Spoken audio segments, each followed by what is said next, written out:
your body has polarities. So the left hand, let's just arbitrarily call it negative. The positive part of your body is at the base of the neck. It's positive.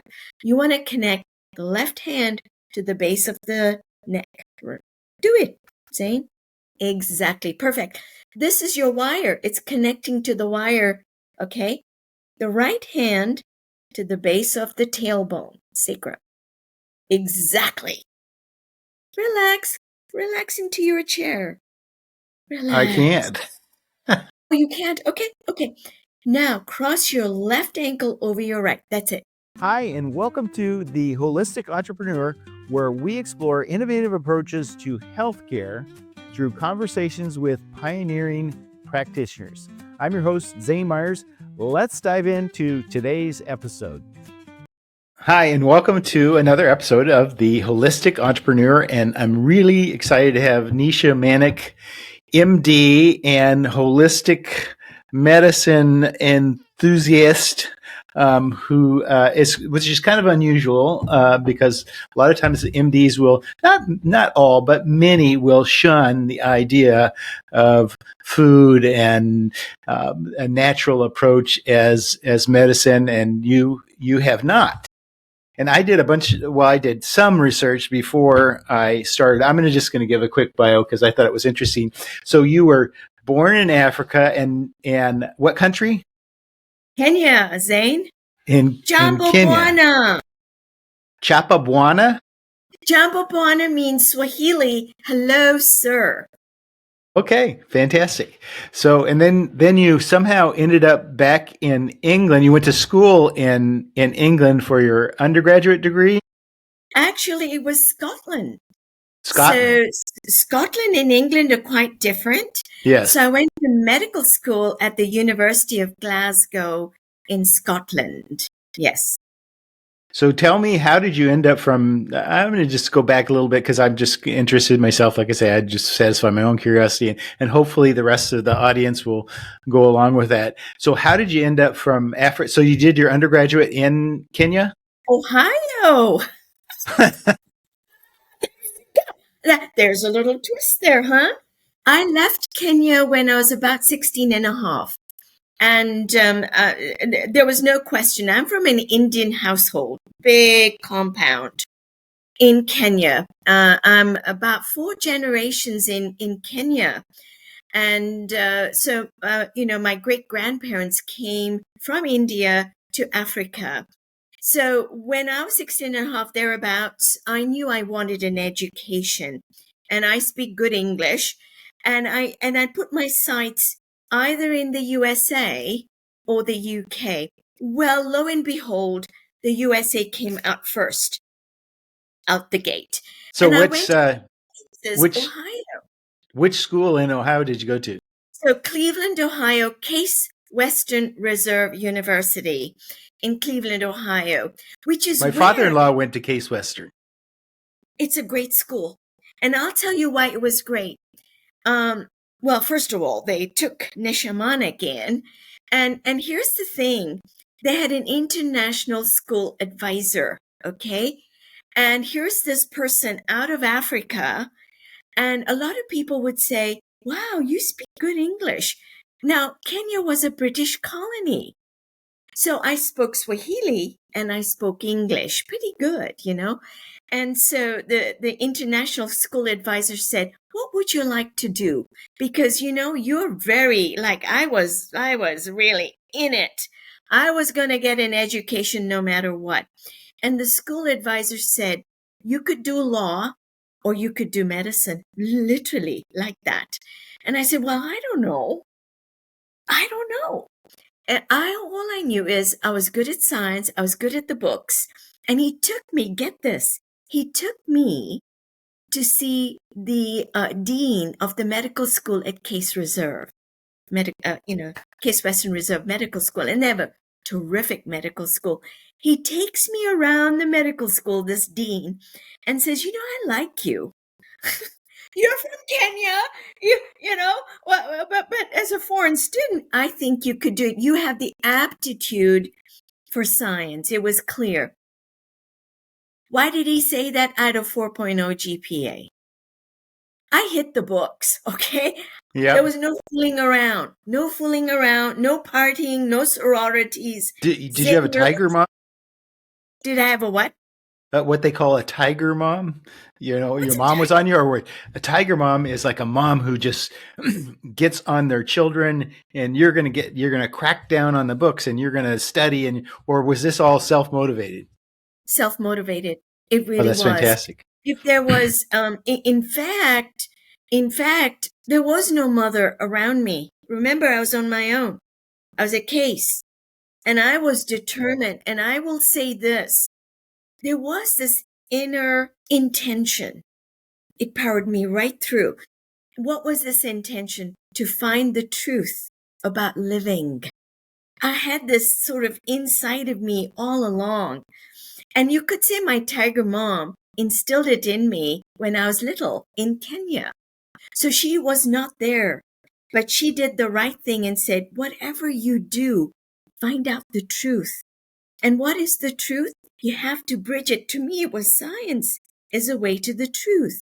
And for my mother, it was always keep the sights of the highest truth, which is God. I'm really telling you like it was. So I've come from a Hindu household, and that really powered me through. There was no playing around, but it was joyful. It wasn't this, oh, she's a boring person. I wasn't boring, okay? I was anything but boring. And so there I was. And the dean of the school said, ooh, you're the perfect candidate for medicine. And I was intrigued by that because really people think I had a desire to do medicine since I was 2 years old. No, I did not. All I knew is I needed an education. Why? To have my voice heard. When you have an education platform, you can communicate more effectively or you'll be sort of pushed aside. So to me, education was a way to build myself, to reach into unknown parts and to do the science. Okay. So And you then to did. break. Mhm. You took that to kind of almost an extreme. So tell me, you went to Case Western, and but you didn't go to medical school there. You decided to go off to Scotland. How did that happen? So, Kenya was a British colony, and a Commonwealth country. And at the time of Kenya's independence, we had the choice, the citizens of Kenya had the choice to become British subjects. And so through my mother, who was a British overseas citizen, I had in my passport a little stamp that said, you're British, a permanent resident, like a U.S. alien, your green card alien, Right. right? You call Yep. them alien citizen, not citizen, they call them aliens, legal aliens in the US language. Well, I had the same as a Kenyan citizen. I had leave to stay in the United Kingdom forever. Okay. And I knew that. So I was in case, and I knew that if I was not able to stay in the United States, because I was a Kenyan citizen, you need a lot of money.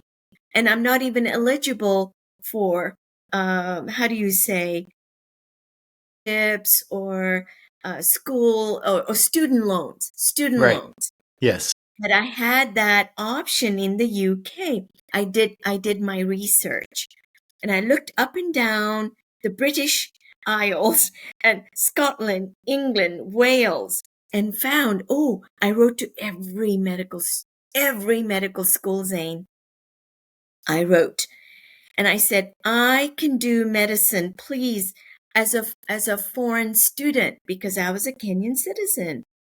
And wouldn't you know it, some schools did reply because remember, I was not part of the British school system.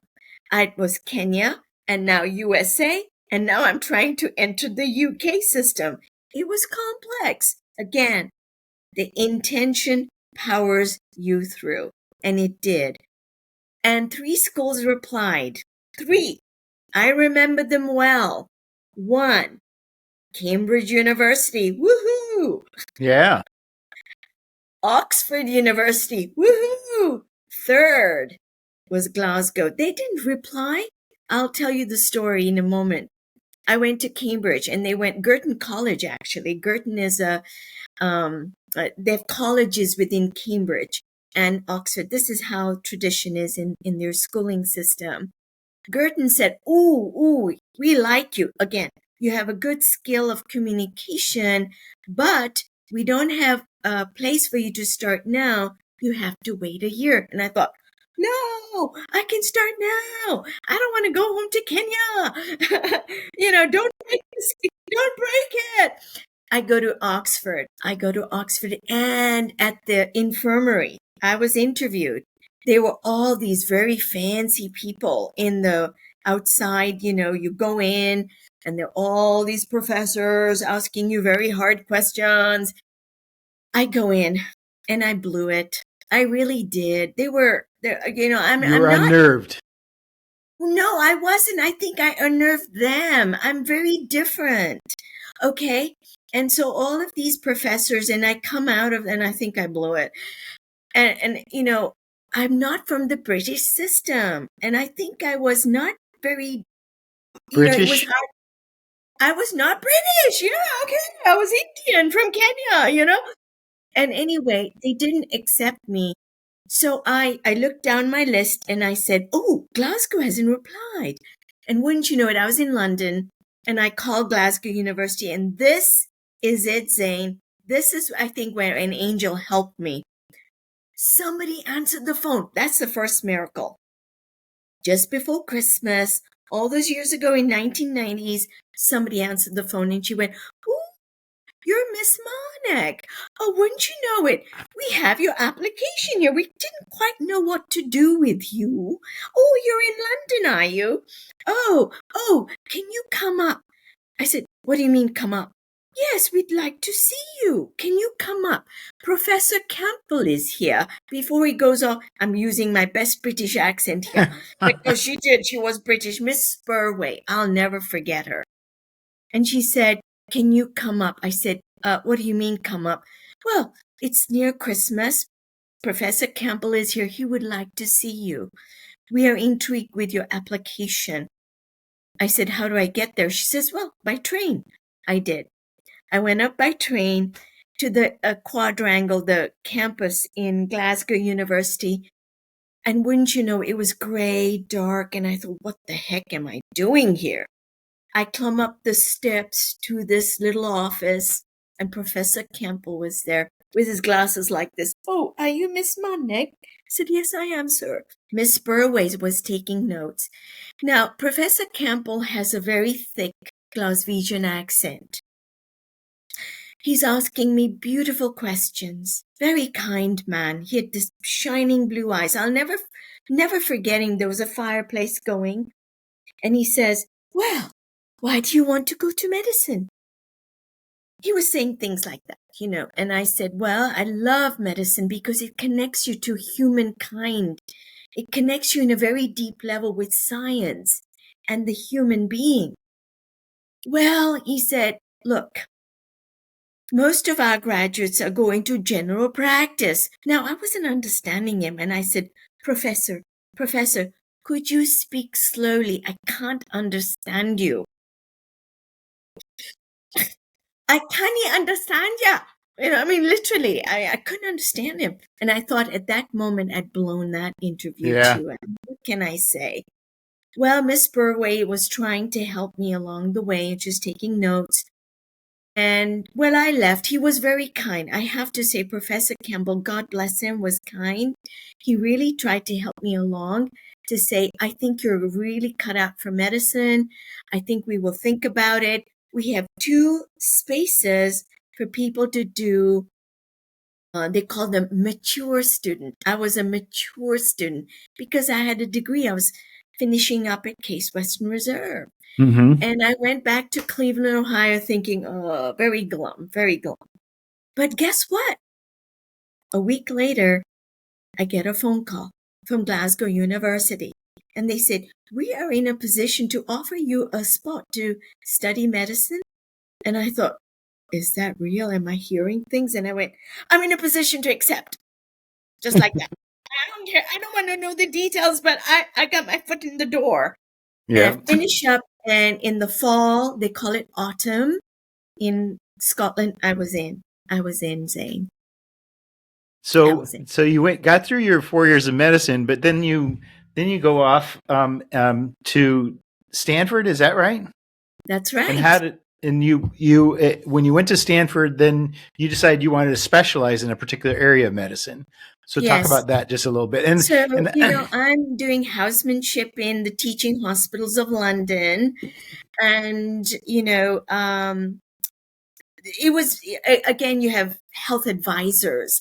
And my health advisor in London said, listen, how many people in London can you see in the National Health Service, NHS, that are women of color? I mean, it's true. At that time in the 1990s, there were not a single one. He says, look, you're obviously very bright. I'm not bragging. It was just that I was very energetic and I made things happen. And he says, look, if I were you have family now in California. Why don't you think about that? I said, are you crazy, Dr. Robert? His name was Dave Robertson. He was an infectious disease specialist in London. And he said, look, you need to get out of here. You're going to be a registrar forever. That means you'll be in the teaching position. Like you won't be a consultant. And I thought to myself, well, he has a point. He has a point. And I looked over to California because that was obvious. My family lived in Los Angeles, and I started applying just like that. I started applying for residency. This is how they call it in America, not housemanship, residency. And I actually came up to Loma Linda in Southern California to do my internship. And from there, I looked at rheumatology fellowships. Why did I look at rheumatology? It was underserved. It is one of the smallest specialties in the entire United States. How many? How many, you might ask? Right now, there are about how many? 4,000. 4,000 rheumatology MDs. For So a tell me population. about how many or describe to me what rheumatology is in a simple Rheumatology, term, so that yeah. Rheumatology is a specialty that takes care of people with autoimmune diseases like arthritis, rheumatoid arthritis, osteoarthritis, lupus, big scary word, lupus systemic systemic erythematosus. So I take care of people diagnosed with inflammatory chronic conditions. And just 4,000 of us for 350 million population around the United States. is it You're still low? talking, it's very low. It's still I mean, around. that's such a huge um, classification of people. I mean, it's Okay, it's beyond you're right. measure. You're right. Let's talk about that for a moment, okay? Because rheumatology and rheumatic diseases, arthritis, it turns out, is the number one reason for disability in America. Number one, not cardiology, not heart disease or cancer. Number one reason why people lose time from work, prescription drugs, is my specialty. So I'm a patient per se, but I didn't go to a rheumatologist. I went to an orthopedic surgeon, and I've had 3 hip replacements. Oh my, you look too young. I I'm older than I look, but I Wow. have Wow, wow, 7 grandchildren, and my oldest child is she's late 40s. my goodness. You look very young. Congratulations. Thank you, thank you. It's all in your genes, I think. Okay. I'm going to push back a little bit, Zane, because I did genetics of arthritis in London. That was actually, in a sense, my claim to fame. I was at the American College of Rheumatology to give keynote, address on this issue, genes and osteoarthritis. Why osteoarthritis? It's the number one, it's the most common form of it's the reason you had a hip replacement, by the way. Osteoarthritis and genes, how much does genes contribute? Do you want to know the answer? The big drum roll? Go ahead. 1%. 1%. You know what is really getting into making those genes active? 1% genetic contribution. It's environmental factors, obesity, and other things, okay? And those other I things did I could, carry yeah, around an extra 30 pounds for much of my adult life, but people are, and then I lost that and I've pretty well kept it off for the last that's it. That's it. 15 So years or so. in my research, I showed that twins are identical twins that have the same sort of genes, non-identical fraternal twins that have not the same gene, not identical. And we can look at and do fancy mathematics, and it turns out genes contribute very little to how arthritis expresses itself. What you want to do is lose the weight. Lose Mm-hmm. the weight. Okay, weight, the mechanical aspects of being obese, and children obese now in America, teenagers, young people, 20s, third decade of life, 30s. That's where the damage is happening. They've set a trajectory that starts to manifest, express itself. 50s, I see, oh, whoa, what's going on? You worn out your joints. You got to lose the weight, dude. Yeah. But we could get into the weeds in that, but that's the issue here. That So it's if I not. combine that with, so I was always very athletic and very active. I played, quite a bit of tennis.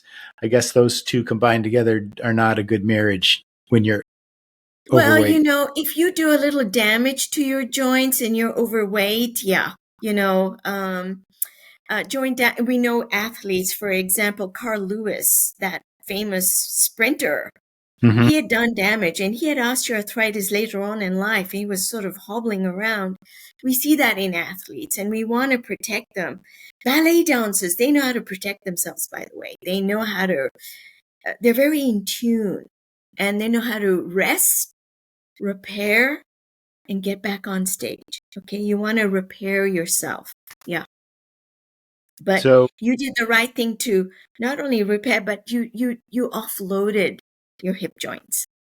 yeah, I think I may have had a hip dysplasia kind of thing going on there too, because I Mhm. always walked a little bit like a duck, with my A feet little waddling, or yeah. I little mean, waddling. I was very athletic but I did have this strange gait and there was nothing I could do about it. Now my feet are straight, but I've had 3 hip replacements.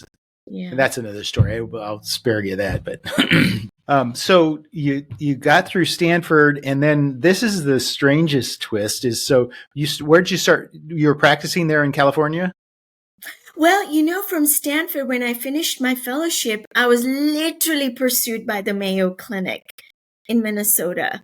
And I went to the Mayo Clinic. I joined the Division of Rheumatology in Rochester, Minnesota. And, it was incredible. Mayo is incredible conventional care. I mean, this is the place to do medicine, excellence in patient care. It has the three shields, as you know: patient care, excellence in research, and medical education. So I was in all three shields: patient care. I taught the residents and fellows, and many fellows around the world. I had a hand in teaching them the excellence in rheumatology. And then I was in research. So we look at molecules, what are the new drugs, and we do research. And we also do research in development of new methods of diagnosis and treatment. And that's what Mayo gave to me, all the three shields. I was and I stayed there much of my academic career, but there was a problem. And I think this is where you're saying there was a mystery here. Why is Dr. Manek, on the trajectory to professorship and fame and all? I found that in all excellence, okay, Stanford, Loma Linda, Mayo Clinic was no different, that we were actually going into drug-based therapies. But there was a missing piece. And I was on a mission. I told you, I was on a mission since my youth to find the truth about healing the human body. And And drugs drugs do is one thing. it's a very small part. It's an important part. It's a foundation in a way. But we weren't always hitting the target. There were many people who were not getting well, and I was very bothered by this. So I had this mission to find what's the missing piece. And I will say one other thing about rheumatology, and it's this. The common denominator of immune diseases is inflammation. Mm-hmm. Inflammation. Okay? And we deal with inflammation day and night and its consequences. Inflammation causes damage to the heart system, to the lung system, to the kidney system, to cancers. So it's not just rheumatology. Inflammation underlies all modern diseases that we treat today. And in rheumatology, patients that I treated died not of a swollen knee joint or a swollen hip joint that Zane had. They had heart disease. Mm-hmm. Aha. Okay. How do we wrap our heads around this? Because remember, we were giving a drug for heart, a drug for kidney, a drug for lung.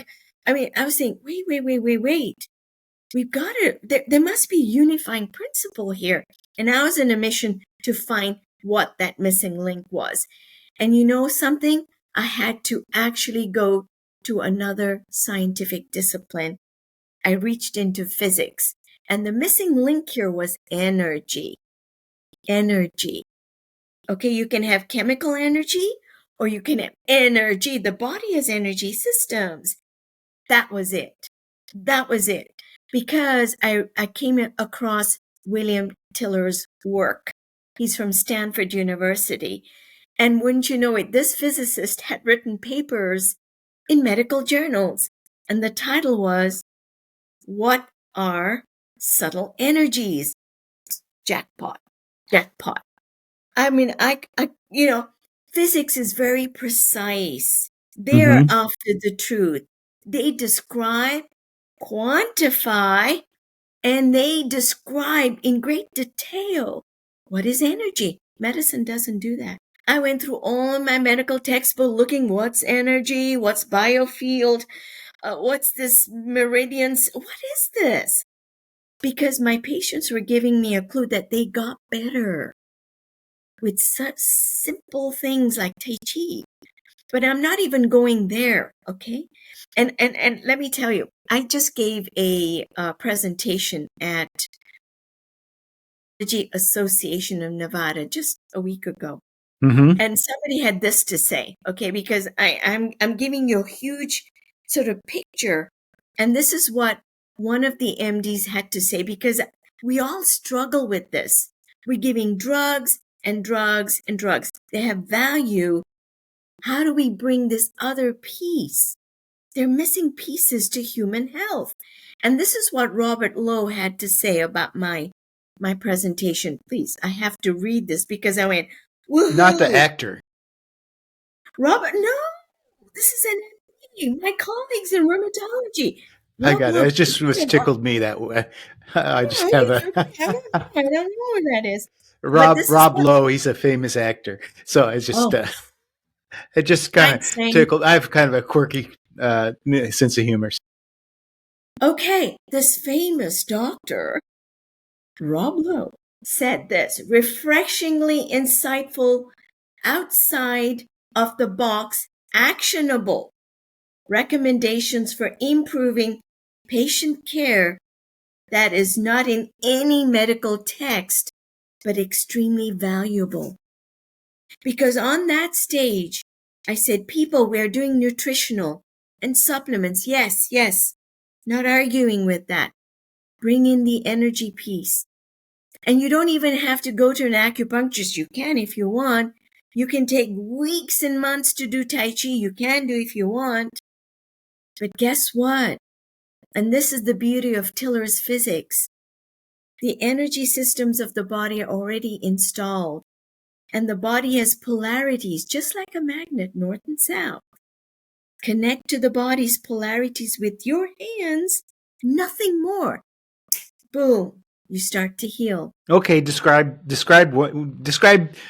a couple of things that you're talking about to connect to the body with your hands. I always like to. I will tell you honestly, I kind of get a little bit of a cheat code here sometimes for just odd things that I will pick up in the podcast. One of them, Mm.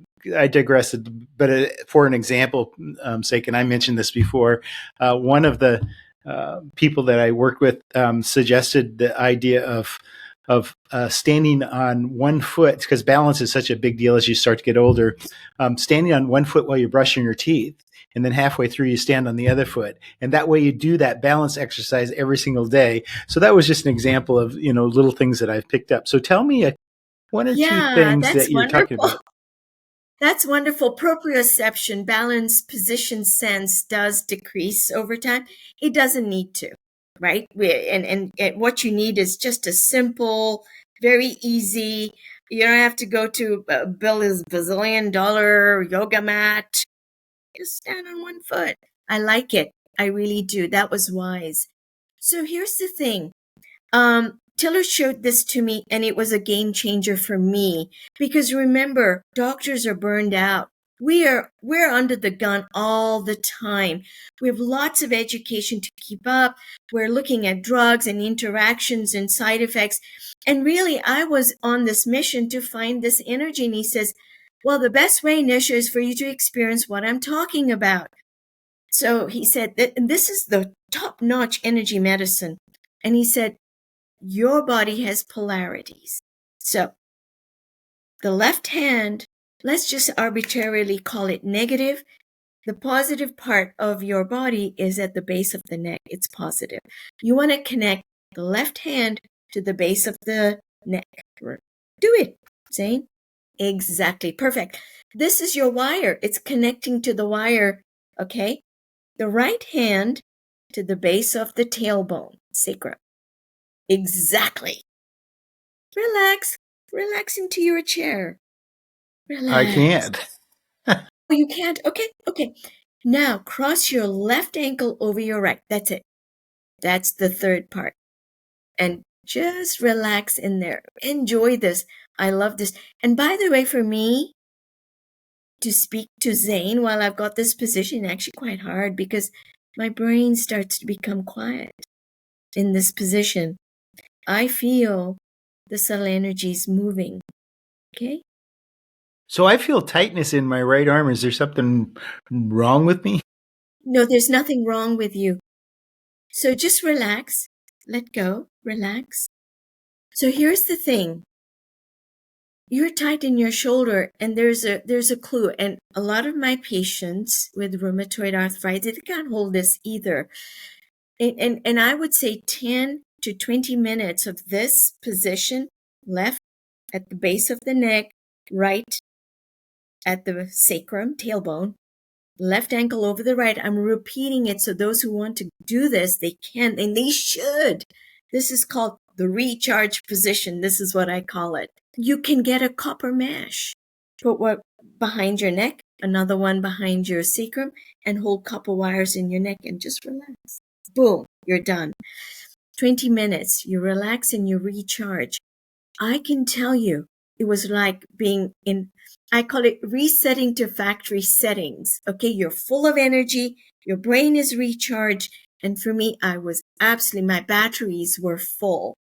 Let me tell you something about, because I said inflammation is the So common denominator. Yes, I go have a ahead. question though first, because going back to that. So you said your left hand on your neck and your right hand on your sacrum, and then cross your left foot over your right at your ankle.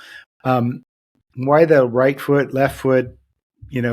Why could I go like this instead? No, do what I said because the polarities, you're being congruent. It's like saying, let's take a battery. Positive, negative, and you connect the wires positive to a light bulb.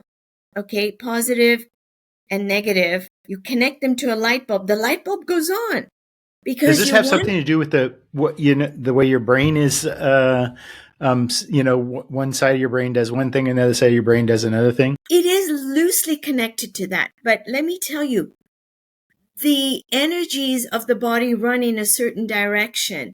The acupuncturist and the Tai Chi masters will tell you that.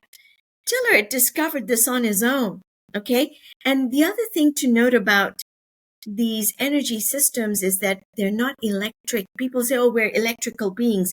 We are. It's sort of kind of true. We're magnetic. These energies are actually magnetic in nature, okay? And like a magnet, when you connect the opposite poles, you get an electric circuit, electromagnetism.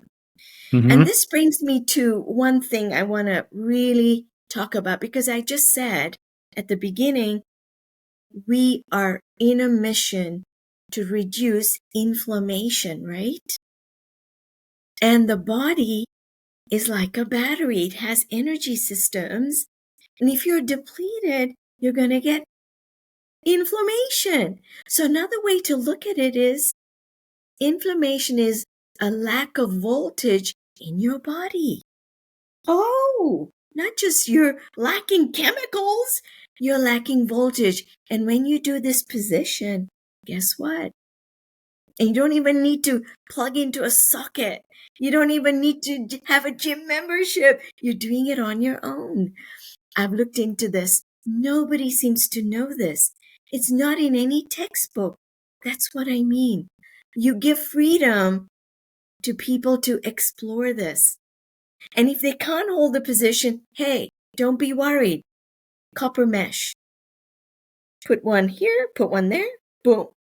Copper wire. By the way, these things are for sale. Copper polarity screens, as they're called. You can get them on the, you just Google it.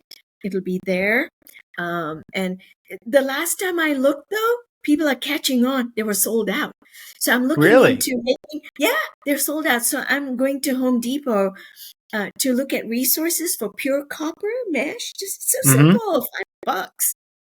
Cut it out and do a video to connect to pure copper wires. You have to be good with your materials because you're connecting to your energy system. Be careful what you do with your body, what you put into it, and how you connect it to the copper screen. I'm looking into it because those were sold out. Yeah. But I wish I knew we were going to talk about polarity screens. I could have had a... So I don't know what I'm going to talk about when I start this. So tell me, so what you're doing now, do you have a business side of your practice, or are you mostly speaking, or tell me what you're doing right now? So I do both. I do clinical care because I love connecting with patients, okay? And I told you, Rheumatology 4000, you want to be out there. You want to open the people's perspectives that, hey, you have the drugs, but you can do these simple things to take your healing over the top. So one of the first things I actually tell my patients, this is true, is, and actually you reminded me of that with your little, I stand on my foot and I stand on my foot. And it's this, when you want to reduce inflammation, Zane, what's the first thing you should do? Brush your teeth. Oral health, supremely important to reduce inflammation and increase longevity. We're all interested in living longer and healthier lives. Brush your teeth. So that's interesting. You're talking about that. And I was just watching somebody on another podcast, and he was talking about cancer patients. And he said the first thing that he has them do is go to the dentist. Brush your teeth. And you know something? This is now scientifically accepted in rheumatology. If you have bad teeth and gum disease, periodontitis, it is what breaks immune tolerance. What do I mean by that? That inflammation, the bacteria in your mouth will make certain proteins that incite your immune system to make you have rheumatoid arthritis. Oh, you want to clean your teeth. So when people say, oh my goodness, my grandma had crippling arthritis, my mother has rheumatoid, what do? I say, go brush your teeth and floss. That's it. Okay? You'll reduce your risk for developing rheumatoid arthritis. Here's another thing I tell my patients, because nutrition is a huge area. We could have week-long conferences. And I can't be there speaking to them for hours at a time. So there's one question I ask my patients, and this is what I told my colleagues in Nevada. I said, don't fret. All you need is a good structure to get to what your patient is doing. You want to know your patient and ask them this one question. What did you eat for breakfast today? What did you eat for breakfast today, Zane? I had a piece of sourdough bread. My kind of guy. Good. I like gluten as long as it is fermented. Fermented foods are good for us. So I will say I don't like sourdough bread that much, but my wife buys it, and so it's there, and so I eat it. So here's the other thing. A lot of my patients will say, oh, but Dr. Manek, I haven't had time to eat. I was getting ready to come to clinic. That opens, and they're telling me this. I haven't had time to eat. I wanted to be on time. And they're drinking out of a cup. What's in the cup, I ask? Oh, you're drinking something. Well, you're enjoying something so much there. What's in that cup? And they go, oh, and they try to hide it. They go, ooh, ooh, ooh. They put it on the floor. They try to hide it. It's quite funny how people are. And I said, but no, what's in that cup? Coffee? Ooh, what's in the coffee? It's a creamer. Oh, what's in the creamer? I'll tell you this. It's a creamer that we all know. And, they're pouring it in there with their coffee. What's in the creamer? They don't know. Okay. I say, what's the flavor of your creamer? This one always wins out. Do you know what the top flavor of creamer is? At least in my clinic, Vanilla? hazel. Hazelnut. Oh, I don't like to contaminate my coffee with that stuff. Hazelnut wins and vanilla caramel. And we look at the creamer. I take pictures. I go to the supermarket and I take photographs. Corn syrup solids, hydrogenated palm kernel oil. What's that? That's Nobody inflammatory. knows. It's bad Nobody knows. juju.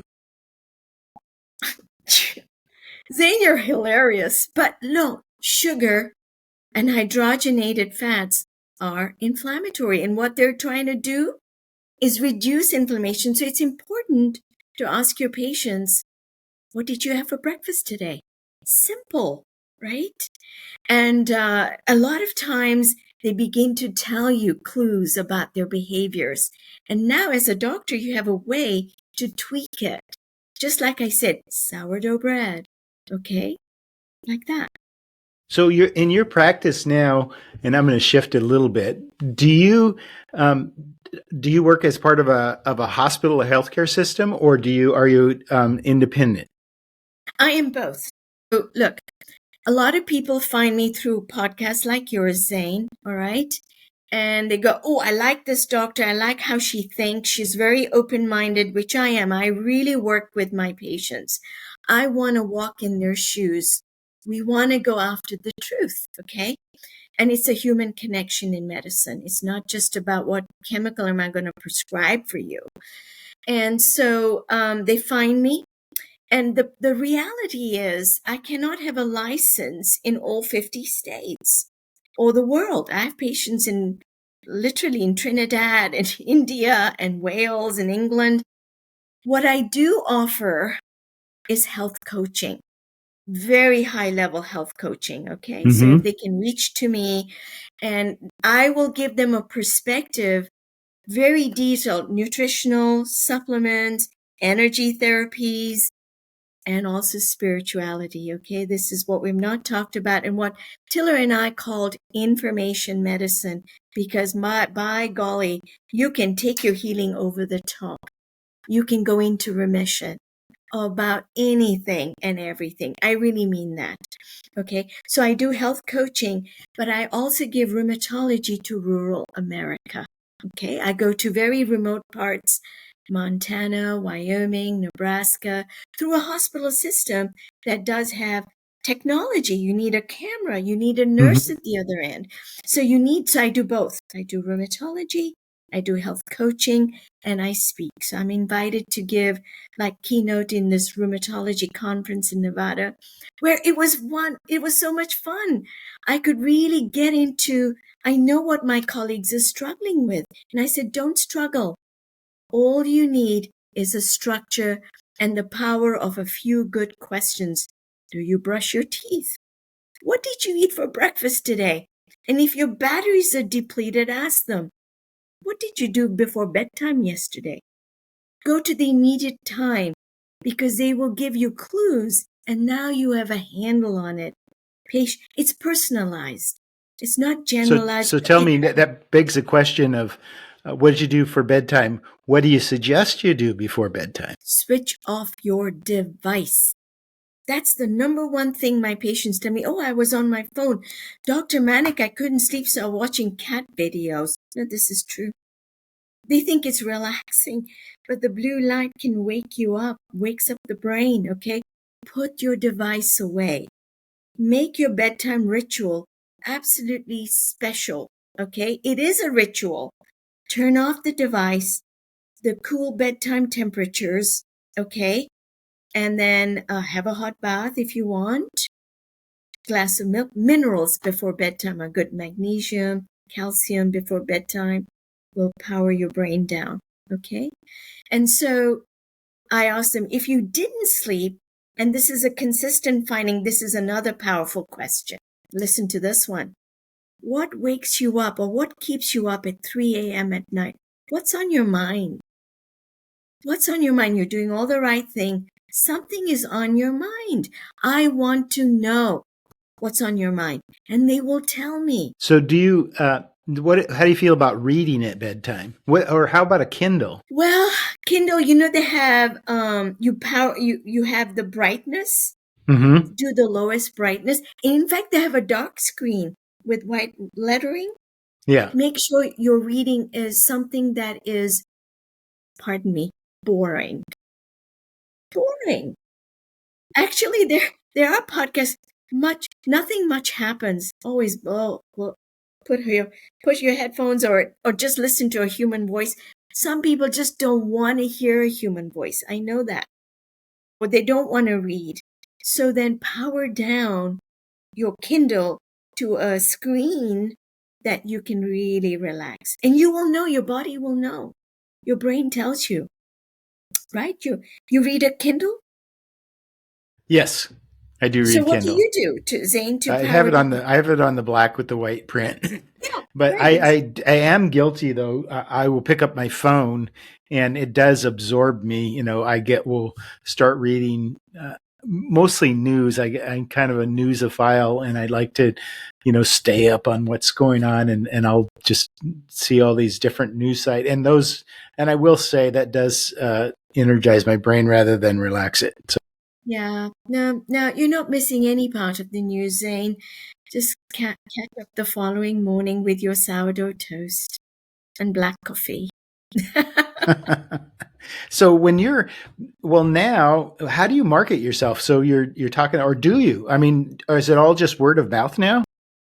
It is word of mouth, and people they find me through podcasts like yours, and they can just reach out to me, nishamanekmd.com.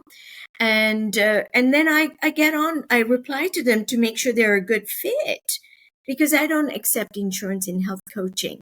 It has to be personalized, detailed. I really get into the weeds with them. It's kind of fun because they go, oh my gosh, I had no idea I was doing this. Oh my gosh, this is so simple. They go into remission. That's Mm-hmm. it. Doesn't have to take rocket science, does it? But we do need to be a good fit. And, it's hourly charge, and we make sure that this is working out. And so far, so good. And I'll tell you one more thing. Because I do information medicine, which is intention based, most people don't know how to even write an intention. But Tiller and I worked on this one-on-one for years. And I know this works. I think one of the things I also thought about before I got on the podcast was, what are some of those magical stories of healing that you go, wow, wow, wow, this is absolutely possible. So information medicine. Okay, so I get So into tell me, I'm going over, but I just have a few more questions. So tell me about an individual, obviously without identifying who it is, who had, a situation that they were able to overcome using these techniques. Okay. So I'm going to talk about an elderly gentleman in my practice. He was a veteran, 70 years old, Ralph. And this is a gentleman that I met. I generally room my own patients, and I was at the waiting area, and I say, "I'm ready for you, Ralph." And he looks at me across the room and says, "I don't want to see her. I don't want to see her." Literally like that. Well, he assumed by my color and, Indian woman, that I don't speak English. So the director of the clinic comes out and says, "Hey, wait a second. That's your doctor. That's your, either it's her or, find another doctor." Anyway, he comes in. I learn about Ralph over the ensuing few months, okay? I'm his rheumatologist. The gentleman has rheumatoid arthritis on chemical medicine called methotrexate. Those with RA will know this is very standard treatment for rheumatoid diseases. And also osteoarthritis. He couldn't walk. He had hip osteoarthritis, knee OA, and also lumbar spine osteoarthritis. He walks with a cane. And over the months, he would come for his visits or not come for his visit. Very non-compliant. He was just grumpy. There was a sense of hopelessness. He was a widower, lived alone. Life was just unfair, just horrible, angry. Okay, he was angry a lot of the times. And here I am, his rheumatologist. I'm really trying to rally him. I want to work with him. I'm asking him, "What's your pain level today? What did you..." I was just not landing. I couldn't do anything. I couldn't adjust his methotrexate because he hadn't had his labs done. One day, I had an instinct. One day he did come to clinic and I said, "Ralph has a human story. I need to connect with that story that's hidden in Ralph. That's what is going to get us there, I think." So I didn't ask about his pain. I didn't ask whether he can tie his shoelaces. I went to Ralph and I said, "What gives you meaning?" Now, by this time, Ralph had a notion that, one, I was born and raised in Kenya, and number two, I can speak English. So, he says, without missing a beat, "I want to visit Africa." I went, "Oh." But it was the second sentence, Zane, that really, this was jackpot. Okay. He said, "I want to climb Kilimanjaro." I went, "Oh, he was that specific." For the next 20 minutes, Ralph, I put his chart aside and I said, "Let's look at this. Let's gather the details of what it takes to go to Kilimanjaro." And I pulled up a map of Africa and he went, "Tanzania." I said, "Okay, do you have a passport, Ralph?" "Oh." "How much money does it take? What's the airfare cost?" We started to map these things out. And I can tell you this. For the first time, Ralph straightened up in his chair. He had a bit of light in his eyes and he was in on it. We were both like a team. And then the rational mind of Ralph kicked in. He said, "But doc, I walk with a cane, my arthritis." I said, "Ralph, yes, just a moment now. Let's finish this Africa exploration." So this is what really happened, Zane. Here's information about a doctor, or from a doctor. "Ralph, get your labs done. Fill your prescription of methotrexate. Get physical therapy. Lose the 20 pounds in water therapy." I was prescribing all of this. He wouldn't show up. That's medical excellence I was giving him. He didn't take that information. Then he created his own information. "I am at the summit." I said, "You're not in the future. You're in the summit now. How about that?" He says, "It feels good, doc." I said, "Okay, let's write it out."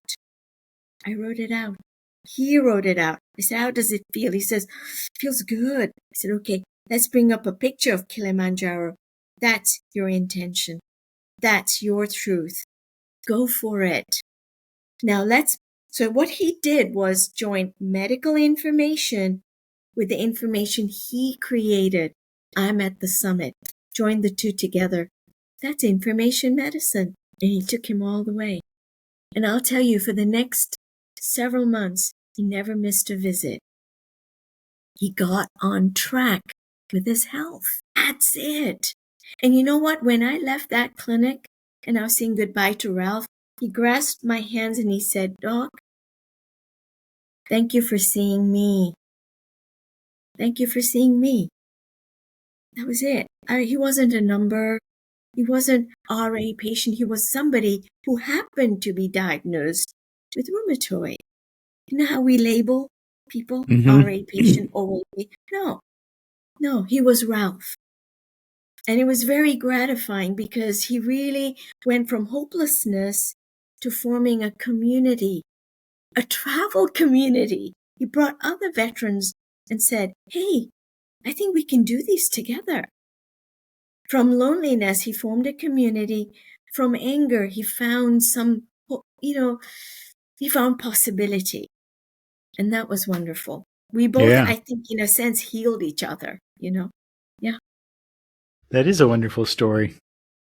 So how long ago was that?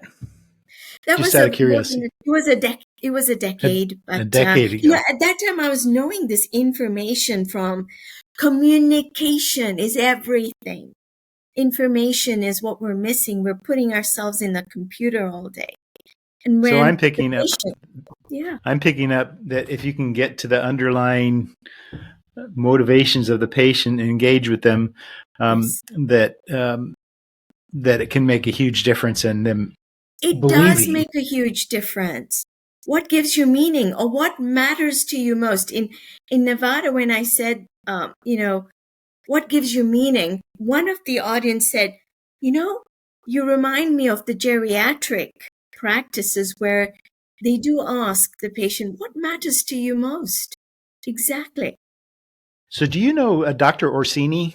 He does, he works his practice, but he's done a TED talk, and he's also talks about communication. I mean, that's his big thing, is communication between a doctor and his patients.